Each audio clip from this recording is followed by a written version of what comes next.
Our next contestant is Peter Rokowski. Peter is pursuing a PhD in engineering in the College of Engineering and presenting your personal brain imaging lab, WearCAAT. Here is Peter Rokowski.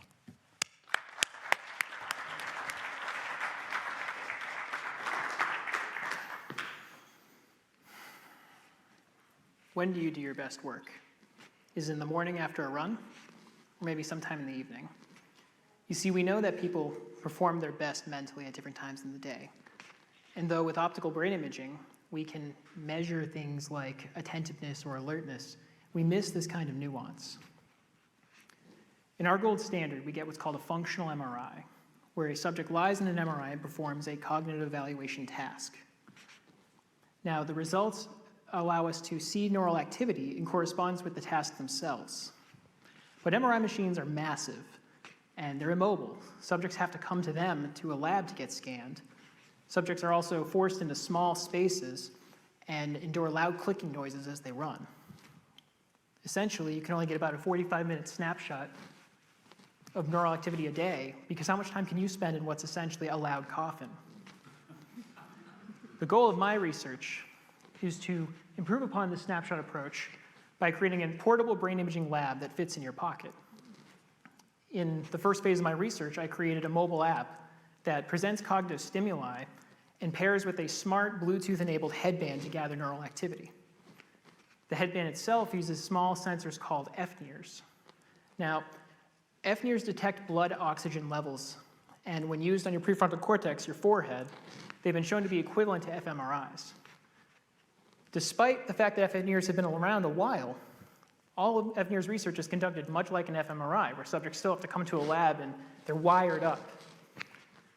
The benefit of my approach is that by bringing the lab to you, you can gather data throughout your day without changing your natural habitat.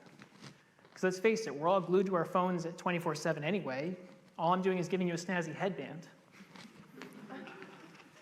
The next phase of my research, I plan to demonstrate the value of this approach by collecting data over a larger cohort and using novel machine learning algorithms to generate very personalized, very tailored cognitive evaluations and recommendations. Think, if I want to focus, I should really meditate as opposed to go for a run or watch YouTube for 2 hours.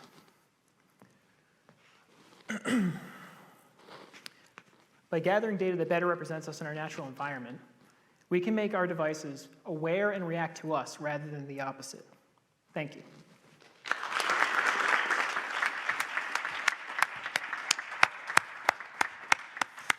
Peter, that is exciting. Thank you. I am really excited to see this come into production. The only concern that I have is, you know, I'm kind of smooth on top. You know, is there going to be some? Better. It's better? That's okay, better. fantastic.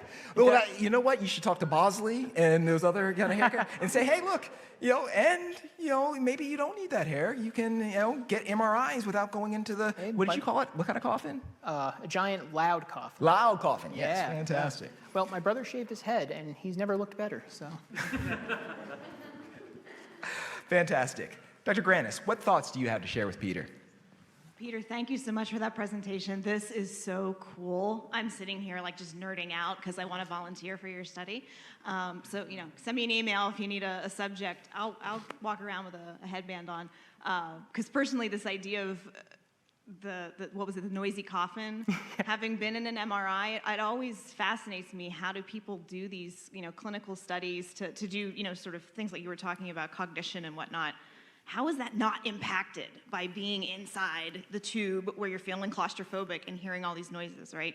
So this sounds like a really impactful, you know, invention and device that you've come up with that I'm excited to see where your next steps go. Thank you.